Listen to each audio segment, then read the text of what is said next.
Ruth stops to watch the northern lights on a night walk in 1912 and falls in the snow. Fortunately, Mrs. Bergerson shows up just after and assists the woman with her pregnancy. However, en route to home, the old woman notices some blood on the ground and knows that the baby is about to be born. On arrival home, Ruth is welcomed by her husband, who rushes to call the doctor, but Mrs. Bergerson attempts to soothe the woman. Minutes later, Dr. Levin arrives, and with Mrs. Bergerson's assistance, Ruth finally gives birth to a baby girl. But soon after giving birth to her child, she dies. When he sees his wife's lifeless body, Gustav goes into shock, and when he sees his newborn daughter covered in hair, he rejects her. That's when Mrs. Bergerson realizes that Gustav will need some time to heal and decides to bring the baby home for a couple of days. The following day, when his wife is buried, the man is asked what he would like to name his daughter, and he chooses Eva. As time goes on, Mrs. Bergerson grows more attached to the child, and unlike her husband and all the other townspeople, the old woman does not think that Eva is a monster. The next day, Gustav hires a woman to breastfeed his daughter. A few days ago, Hannah, only 17 years old, lost her baby and needs this job to support herself since her parents kicked her out of the house. Mrs. Bergerson gives the child to Hannah, and then she leaves, but she promises to come back soon and asks the young woman to take good care of Eva. One day, a service provider rings the doorbell, and when Hannah answers the door, the man is shocked by the baby's appearance. Henrik is frightened, makes an excuse and leaves, but on the way, he ends up telling a journalist about what he saw at the train station manager's house. With this news, the journalist writes an article exposing Gustav's secret, who is now frowned upon by the residents of his town. The man calls Hannah's name when he arrives home, and reprimands her for holding the baby while opening the door. From that day on, the nanny is forbidden from walking with Eva on the lower floor, and Gustav orders her not to go near the window with the girl in her arms, as he wants to keep his family away from any rumors. As the months pass, Hannah sees that the baby is getting paler and isn't nursing anymore, so she asks Gustav for permission to take Eva for a walk, as the girl needs some fresh air. So the next day he returns home with a stroller and plans out the path that Hannah can take with the baby. The station master says the platform is empty every day at 10:15 a.m. So it's time for a stroll. After sending a letter to the Norwegian Medical Council reporting little Eva's case, Dr. Levin aroused the interest of a group of scientists, as cases like this are extremely rare. The next week, Professor Stroh comes to town and is amazed to see a child with such a lot of hair for the first time. After collecting some hair samples, the professor states that the girl is perfectly healthy. She only has a genetic defect that made her hair follicles on her body grow more hair than normal. When he discovers that his daughter will have a body covered in hair forever, Gustav feels frustrated as he realizes that he will have to live with that child forever. 7 years later, Eva remains isolated from society and is not even allowed to play with other children. Thanks to Gustav's fear of tarnishing his reputation, the girl is not even allowed to look out the window as other people might see her. Every time she is caught breaking the rules set by her father, Eva is severely punished and locked in a dark room. Luckily, the young girl has a mother figure in the form of Hannah, but the woman is merely a member of the family and doesn't have the power to defy Gustav's instructions. Eva decorates a small tree with Hannah every year on Christmas Eve. The girl feels bad that she didn't have her mother, yet she is well taken care of by the woman. Every day, Eva looks at Ruth's photo and imagines what her life would be like if she were alive. Sometimes the young girl imagines she is conversing with her mother, but she can't recall the content of the conversations when she wakes up. When she finds out that there will be a big Christmas tree lighting ceremony in the city center that night, Eva tries to convince her father to take her to see the show, but Gustav insists that she should not leave the house. But when he goes to bed with his daughter, Gustav sees that she is sad and wants to do something to make her happy. The next day, the station master goes to a children's shoe store and buys a pair of closed boots to hide Eva's feet and ankles. Then, with the assistance of Hannah, he purchases a dress with sleeves for the girl to wear to cover her arms during the outing. After swallowing his pride, Gustav gathers the courage to face the townspeople as he takes his daughter to see the beautiful Christmas tree. After he discovers that people are changing their behavior since Eva's arrival, he attempts to tune them out and lets his daughter go up to the other children. Then Eva sits down at the table with her father and Mrs. Bergerson, who is very happy to see her. When a magician comes on stage to do his act, Eva asks to join the other children and is selected to participate in the act. But when she finds out the magic trick is a hoax, Eva reacts in a very inappropriate way and throws the egg,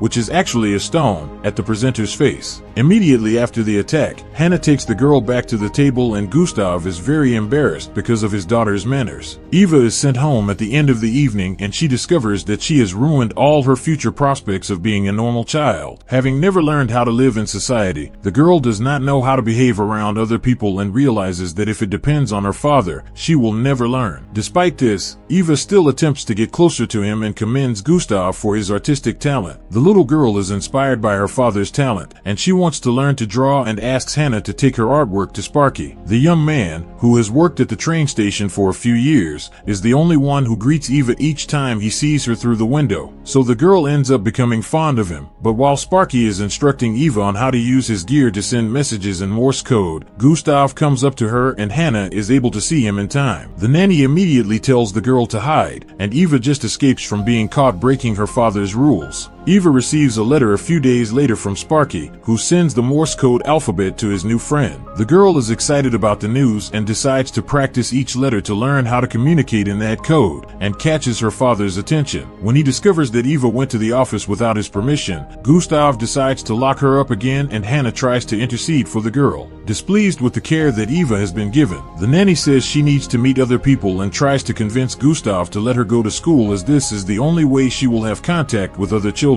But following the events at the town party, the man is even less willing to let Eva come into contact with the outside world. Furious with the treatment the girl has received, Hannah decides to leave that house and packs her things to leave. When she realizes that her nanny has left, Eva despairs as there is now no one else in that house to take care of her. So, at night, the girl takes the razor from her father and shaves her body, thinking that this will let her go out and look for Hannah, but she is caught shortly after. When Gustav finds out what his daughter is doing, he chides her and tells Eva that she must never touch his things again. The next morning, Gustav decides to go after Hannah and asks what her demands are for accepting her job back as she is sorely missed at home. Eva is given a telegraph the following day and can communicate with Sparky. This allows the young girl to have more contact with the outside world, and over time, Hannah realizes that Eva has become able to socialize with other children. She therefore tries to convince Dr. Eleven to give her a certificate so that the girl can attend school and threatens to involve the law if the doctor insists on giving in to Gustav's wishes. Hannah begins to take Eva to school daily the next week and the girl is assigned to the back of the classroom. After class, the girl is attacked by a group of delinquents who tear her clothes and pull out a tuft of her hair. When she gets home, despite being extremely sad, Eva decides not to say anything about what happened as she does not want to risk being forbidden from leaving the house again. So when her father asks her how her first day of school went, the girl says that everything went well. For several years, the attacks persisted until Eva made up her own mind to not attend school anymore. One day, when she gets home, the young woman discovers that her father has received an invitation to a dermatology conference in Copenhagen, where doctors and scientists from various countries will be gathered. When she finds out that her father intends to take her to participate in this event, Eva is delighted as she hopes that perhaps the scientists will find a cure for her problem. The following day, the girl leaves her friends behind and with her father, she boards the train for the first time to Copenhagen. On the journey, he takes his daughter to the restaurant to have dinner with him, and he does not seem to be uncomfortable with the inconvenient stares of other people. Eva has time to hear her father's stories while waiting for the food to come, and learns that her father had many adventures in his youth. Upon arriving at the hotel, the young woman is excited about all the new places to explore and Gustav is happy to be able to provide this for his daughter. After the conference, Eva is voluntarily sent to the hospital where she will undergo some tests so that doctors can better understand her anomaly. Eva goes to the bathroom during the night and meets Andre, who invites her to speak. The man suffers from the condition and is very painful, whereas Eva does not. He attempts to persuade the young woman to join a traveling troupe organized by Professor Vim. Vim has a whole collection of freaks and his troupe is well known all over Europe, Andre says. As she discovers that this guy is recruiting her for his group, Eva begins to think about it, as she realizes that she may be the only one who will never feel alone again if she joins other freaks. The next day, when she is introduced to the hospital's medical committee, Eva becomes the center of attention and suddenly all those men approach her to get a sample of her fur. Finding herself surrounded by people treating her like a guinea pig in an experiment, the teenager faints and a few hours later, her father shows up to pick her up. Gustav suspects that this place is not good for his daughter, and he decides to take her back home. However, the girl starts to display aggressive behavior. Eva acts as if she's going to school the next day, spends the entire morning at the lake, her favorite place. Later, Arvid comes to the lake and is glad to see his classmate. Arvid has never been judgmental about Eva for being different, unlike the other kids in his class. He makes an effort to be her friend. In fact, the young man, after drinking a cup of coffee, decides to go for a swim in the lake and invites Eva to join him, but she does not know how to swim and nearly drowns. But somehow Arvid gets to her in time and assists her to the surface. While drying off in the sun, the young people talk about their dreams and Arvid expresses his interest in Eva. After complimenting her appearance, he asks her out, but Eva is embarrassed and gets up to leave without responding to the invitation. When she gets home, Eva discovers that her father is not in very good health, and Dr. Levi advises him to spend a few days at a resort to rest. Eva wants to go with her father, and upon arriving at the resort, she meets Mrs. Grajornet. In a short conversation, Eva praises the woman's looks, and she tells Eva that the key to her beauty is the snail bath treatment she receives in the fall. There is a Bulgarian doctor who found a species of snail that has an excellent secretion for skin treatment, according to Mrs. Grajornet. When in contact with this secretion, her patients have their lifeless cells removed and can remain young for longer. At that moment, Eva realizes that no matter how beautiful a person may be, at some point their beauty will fade and what remains is who they are inside. The girl is told a few days later that her father must go home to solve some issues that have arisen at the station. Therefore, she has to leave Mrs. Grithornet behind. Before leaving, Eva hugs the woman, and when she arrives in her hometown, she goes straight to the lake, hoping to find Arvid. But on the way to the deck, the girl notices her classmate with another girl, and she realizes that the feelings he claimed to have for her were fake. Immediately, Eva cycles back home and looks for Sparky to tell him what happened, but she can't find her friend anywhere. Gustav tells her that Sparky was fired for suspected theft, but Eva doesn't think he's guilty. The girl sees her friend for the last time that day, and manages to say goodbye to him just before the train goes over the horizon. Eva discovers that Professor Vim's troupe is coming to town on her birthday, and persuades her father and Hannah to join her for the performance. In the show, Vim introduces the Siamese twins who came directly from Ireland, and then orders the tallest man in Europe to come on stage. Ironically, Mr. Samson Jensen and Mrs. Nicolene Federal, whose height is equivalent to that of a child, got engaged a few days ago. Gustav is upset by the sight of all those people being exhibited like animals in a zoo, and he thinks to himself, why did she want to go to the show? Towards the end of the show, Vim brings one of his best specimens to the stage, who he says is from a tribe in Africa that he still doesn't know. At that moment, a humanoid creature with a body covered in hair climbs onto the stage and frightens the audience with its screams and behavior similar to that of a wild animal. The following day,